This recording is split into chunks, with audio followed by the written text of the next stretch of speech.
What's going on, everybody? This is dkdynamite, and today we're going to be talking about the new maps that got revealed for Season 1, some unexpected marketing, plus even more. Definitely stay tuned. But before we jump into that, be sure to hit that subscribe button down below, drop a like, and also as a reminder, we got plenty of brand new coverage going up over on dkdynamite.com, expanding on all the content you're seeing here on the channel, just in the form of articles on the website, and plenty of tweets, of course, every single hour on Detonated's Twitter. Let me know in the comments, though, how are you feeling about the Modern Warfare 2 map mosh pit here inside of MW3 multiplayer? Do the maps play even better for you guys inside of this game versus last year's title? I personally feel like they do. The maps look incredible, of course, in MW3. No changes to the layouts or the environments or the themes, but the maps just look crispier and obviously play infinitely better with the brand new movement overhaul. Also want to thank you guys for all the support on episode 97 of the Bombshell podcast earlier today. We were just 3 episodes away from the big 100. Appreciate everybody out there who was in chat. We got so much more to discuss in some future episodes as well. But before we continue, just a word from today's sponsor.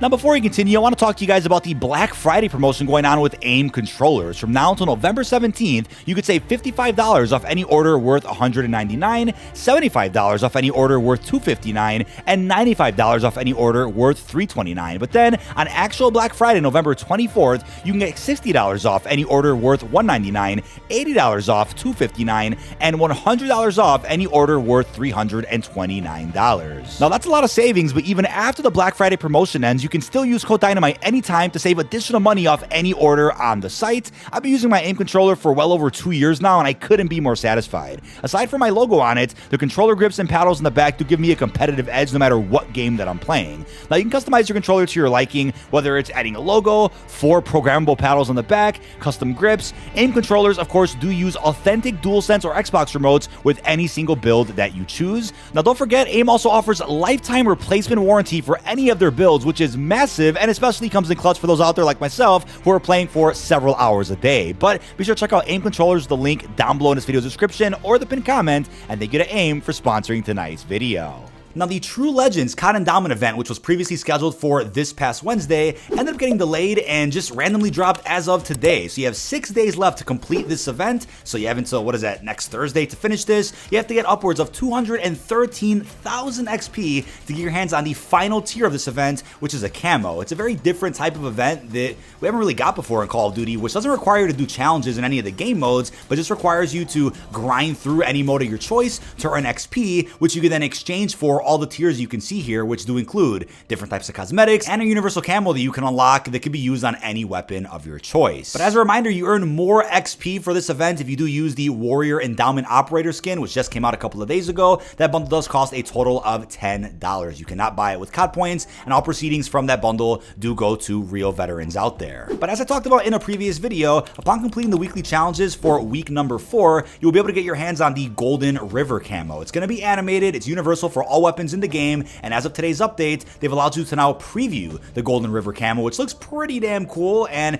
I know we've known about the camo for a little while, but not until today that we get to actually see what the camo looks like. Now, I'll talk more about new changes to the armory system and the brand new patch notes that we got. I'll be addressing that in a separate video since we have quite a bit to get through today just in regards to Season 1. But overall, Modern Warfare 3 got a really cool amount of support and updates with just the first week of launch. Can't even imagine how the communication and support is going to be throughout the remainder of this game's life cycle. But out of nowhere today, we got a small blog post talking about what we're going to be seeing map-wise in Season 1. This is not the big blog post that goes over everything. That'll likely be coming out on November 29th, a good week or so before the start of the season. There's no confirmed release date for Season 1, but they keep referring to it as an early December drop, which probably still means December the 6th. I'm also assuming they're going to be dropping separate blog posts for the zombies and Warzone content we're going to be getting, but that hasn't been confirmed yet. However, it was confirmed that in Season 1, we're going to be seeing 3 original 6v6 maps, which do not include remasters. So if they decide to add in shipment at some point, whether it's for a Christmas variant or just to add that into the Modern Warfare 2 map mosh pit,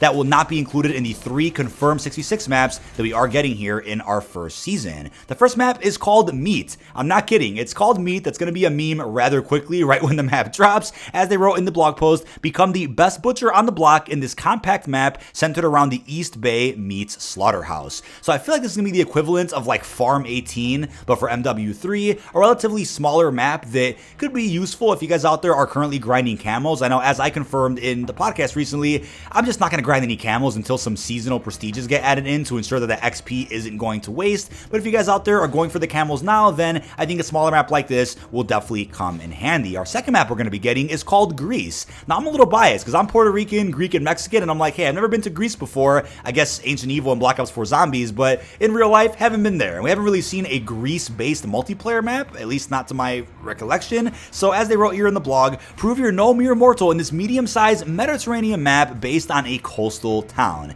I mean, the images look gorgeous, and again, they went ahead and tweeted these images over on the COD Twitter today, and they are featured in the brand new blog post. They'll obviously be doing those little map intel drops close to the launch of Season 1, where they give us dedicated overviews of each individual map. They talk about all the spawn points and just how to play every single game mode on these brand new experiences. Those are kind of those minor multiplayer blog posts that don't get too much love or attention, but they are done for every single map in the game with at least the last couple of Call of Duties. That's what they've been doing, and let me know if you guys have been reading those down below in the comments. Next up, we have another 6v6 map called Rio, which isn't releasing until Season 1 Reloaded. The maps Meat and Greece are coming out day 1, so December the 6th with launch, but the Rio map isn't coming until presumably January. It's unclear when Season 1 Reloaded is going to be. It's typically a good 3.5 weeks to no more than 5 weeks after the start of a season, so in that case, we'll be seeing the Rio multiplayer map probably early in the new year, 2024, as they wrote, take in the bright colors, tight quarters, and elegant streets in a fight through an upscale shopping center. But they haven't forgot about Gunfight. So I remember before the launch of the game, I speculated that Cutthroat 3v3v3 would be the new Gunfight of Modern Warfare 3, and maybe they would bring back Champion Hill or something, but no, Gunfight is actually coming back in its full glory. There's going to be multiple Gunfight maps, presumably added in Season 1, and they confirmed one new one so far, which is called Training Facility. They said face-off in a training course complete with a central shoot house and plentiful climbing opportunities. What's weird though is that a statement right before they go into Training Facility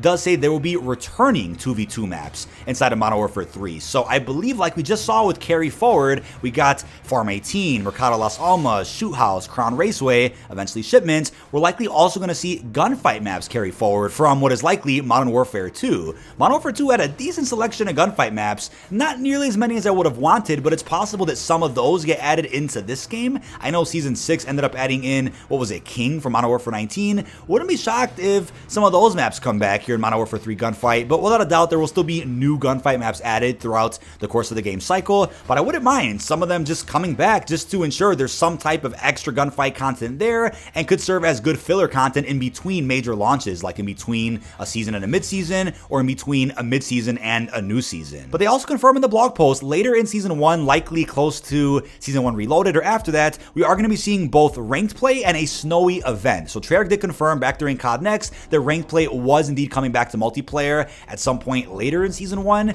That maybe also applies to Warzone ranked, unless that's being saved for a later date. It's a little bit unknown, but that'll be a Season 1 drop, which is perfect. When it comes to a snowy event, that's where I get a little confused, because last year, Season 1 dropped in what, mid-November for Modern Warfare 2, so by the time Season 1 Reloaded came around in, what was that, December, that was perfect timing for a Christmas event to start. But this time, since Season 1 begins in December, I wonder how they're going to handle a Christmas or snowy type of event. I'm assuming that they'll probably end up starting that snowy Christmas event just a week or two after December the 6th, right before Christmas, and then in January when Reloaded comes around, you'll see ranked and a bunch of other content that hasn't even been revealed yet. Now, they also mentioned the Warzone Urzikstan update. So again, a Warzone 3.0 isn't releasing, but with how big of an update Warzone is about to get, it's going to feel like Warzone 3. So we're getting our brand new Urzikstan exclusion zone, which will also feature a massive gameplay overhaul. So we're getting the full Modern Warfare 3 integration with our weapons, our movement, mechanics, equipment, perks, so on and so forth. There will be 11 major points of interest on Urzikstan. I already posted early gameplay of Urzikstan quite some time ago. Thanks to the invite that I got for COD Next, I managed to grab a good amount of footage for you guys of exactly what the map is like inside of Battle Royale. Obviously, you can play Urzikstan right now if you guys hop into Modern Warfare 3 Zombies, but the map is going to be great. It's going to change Warzone forever, and it's going to cycle out Al Mazrah from the Battle Royale map rotation. You'll still be able to play Ashika Island and Vandal, and we know that in 2024, we're also going to be getting the addition of Fortune's Keep and Rebirth Island back into the Resurgence rotation. But to end off this blog post, they went ahead and mentioned some brand new content for Zombies. Ironically, earlier this morning, I posted a separate video talking about everything we know so far about Modern Warfare 3 Zombies Season 1. I obviously have a big follow-up video coming up for you guys in the next couple of days, recapping absolutely everything you need to know about Season 1. 1, there have been quite a few new developments, new rumors. When it comes to zombies, as I said, you can enter the Rift. So inside Dark Ether Rifts, operators will encounter a sinister and chaotic challenge with limited time on the clock to complete objectives and escape with their lives and sanity. Dark Ether Rifts are a new endgame experience to master once players have completed the seasonal mission.